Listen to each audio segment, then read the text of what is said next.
Turklar Erondan ham yomonroq ahvolga tushadi. Isroil madaniyat vaziri. Rossiya Xitoydan Eron va Afg'onistonga boradigan yo'l uchun pul so'radi. Urushdan keyin ekilgan daraxtlar Yaponiya uchun jiddiy muammoga aylandi. Tramp siyosati ortidan minglab bolalar ota-onasidan ayrildi. AQShda xavotirli raqamlar chiqdi. Dunyoga yangi pandemiya tahdidi yaqinlashmoqda. JSST xavotirli hisobot chiqardi. Dunyo siyosatini biz bilan faol kuzatib borayotgan tomoshabinlarga assalomu alaykum. Videoga like bosing va fikringizni kommentariyada yozib qoldiring.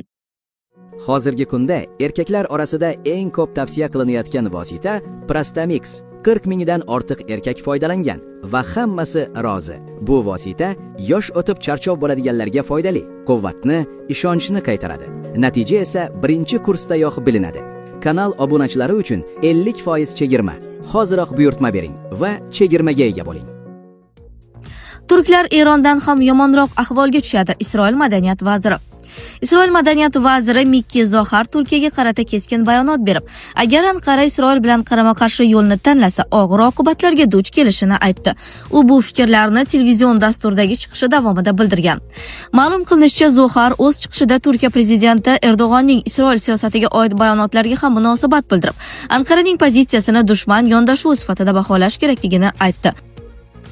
U Turkiyaga dushman davlat sifatida muomala qilishni boshlash lozim degan mazmundagi fikrni ham ilgari surgan. Vazir shuningdek Turkiya va Eronni ham qiyoslagan.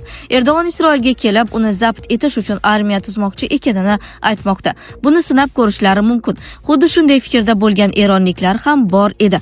Hozir ularning ahvoliga qarang. Agar turklar ham shunday yo'l tutsa, yanada og'irroq vaziyatga tushib qoladi degan. U G'azo masalasiga to'xtalib, Isroil armiyasi haqidagi da'volarga ham munosabatini bildirgan. G'azoda 80 mingdan ortiq tinch aholi halok bo'lganiga oid ayblovlar fonida Zohar Isroil armiyasi tinch aholiga zarar yetkazmayotganini ta'kidlab, Turkiya bizni falastinliklarga zulm qilayotgan bosqinchi sifatida ko'rsatmoqchi, lekin bu noto'g'ri. Biz dunyodagi eng axloqli armiyaga egamiz degan. Rossiya Xitoydan Eron va Afg'onistonga boradigan yo'l uchun pul so'radi. Rossiya Xitoyga Kaspiy dengizi bo'ylab Eronga va undan keyin Janubiy Osiyo mamlakatlariga olib boruvchi avtomagistral qurishni moliyalashtirishda ishtirok etishni taklif qilmoqda. Bu haqda Rossiya hukumat raisining o'rinbosari Marat Husnulin Qozonda bo'lib o'tgan Rossiya Islom dunyosi iqtisodiy forumida so'z ochdi. Kaspiy bo'ylab sharqiy avtomobil koridorini yaratish masalasi juda o'tkir bo'lib turibdi. Rossiya Qozog'iston, Turkmaniston orqali Eronga chiqish va undan keyin Afg'oniston hamda Pokistonga yo'l olish. Biz xitoylik hamkasblarimiz bilan nafaqat Xitoy tomonining qurilishida ishtirok etishini, balki mablag' jalb qilish imkoniyatlarini ham muhokama qildik, deydi bosh vazir o'rinbosari. Yangi yo'nalishning asosini Moskvani Astraxan bilan bog'laydigan uzunligi 1381 kilometr bo'lgan M6 Kaspiy federal trassasi tashkil etishi kerak. Bundan keyin koridor Qozog'iston va Turkmaniston orqali Eron portaliga hamda Afg'oniston va Pokistonga olib boruvchi quruqlikdagi yo'llarga chiqishi ko'zda tutilgan. Urushdan keyin ekilgan daraxtlar Yaponiya uchun jiddiy muammoga aylandi. Yaponiyada aholining qariyb 43% mavsumiy allergiyadan aziyat chekmoqda va mutaxassislar bunga sabab sifatida Ikkinchi jahon urushidan keyin amalga oshirilgan ommaviy daraxt ekish siyosatini ko'rsatmoqda. 1950-60 yillarda hukumat mamlakat bo'ylab asosan ikki turdagi daraxt Yapon sadri, sugi va Yaponiya sarva, hinokini keng miqyosda ekkan. Bugungi kunga kelib, aynan shu daraxtlar havoga juda katta miqdorda chang chiqarib, millionlab odamlar salomatligiga ta'sir qilmoqda. Har bahor Yaponiya ko'chalarida niqob taqib yurgan odamlarni ko'rish odatiy holga aylangan. Bunga sabab pichan isitmasi deb ataladigan mavsumiy allergiya bo'lib, u ko'z yoshlanishi, burun oqishi, yo'tal, uyqusizlik va diqqat pasayishiga olib keladi. Mutaxassislarning hisob-kitobiga ko'ra, allergiya mavsumida iqtisodiy zarar kuniga 1.6 milliard dollargacha yetadi. O'sha paytda bu qaror iqtisodiy va ekologik jihatdan to'g'ri yechimdek ko'ringan. Chunki urushdan keyin Yaponiya o'rmonidagi daraxtlarning ko'p qismi kesib yuborilgan, tog'lar yalang'och holga kelgan, ko'chki va suv toshqinlari xavfi kuchaygan. Hukumat esa tez o'sadigan daraxtlarni ekib, bir vaqtning o'zida ham tabiatni tiklanishi, ham kelajak uchun yog'och zaxirasini yaratishni maqsad qilgan. Bugungi kunda sugi va hinoki plantatsiyalari Yaponiyaning qariyb 5dan 1 qismini egallaydi. Eng muhim jihati shundaki, bu daraxtlar 30 yoshdan oshgach yanada ko'proq chang chiqaradi. Allergiya nafaqat noqulaylik tug'diradi, balki uyqusizlik, diqqat pasayishi, ish unumdorligining kamayishi, astma va boshqa kasalliklarni kuchaytiradi.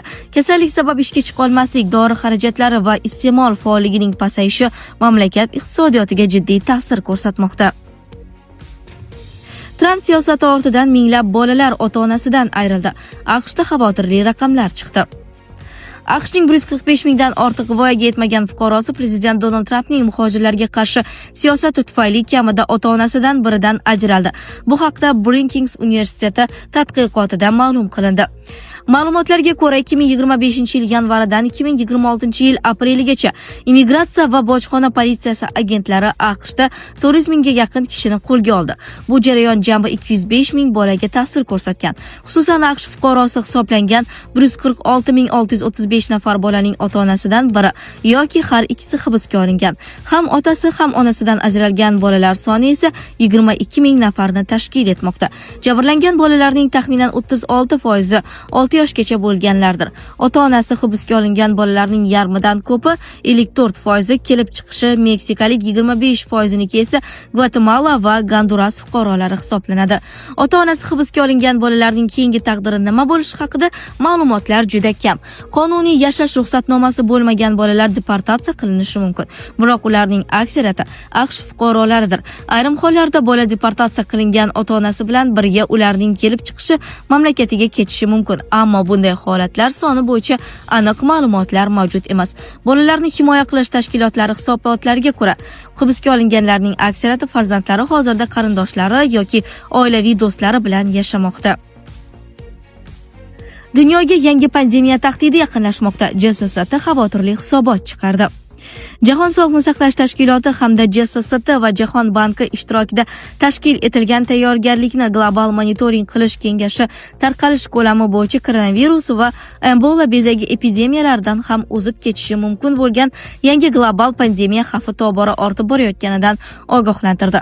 Bu haqda kecha 18-may kuni GPMB tomonidan e'lon qilingan hisobotda so'z boradi.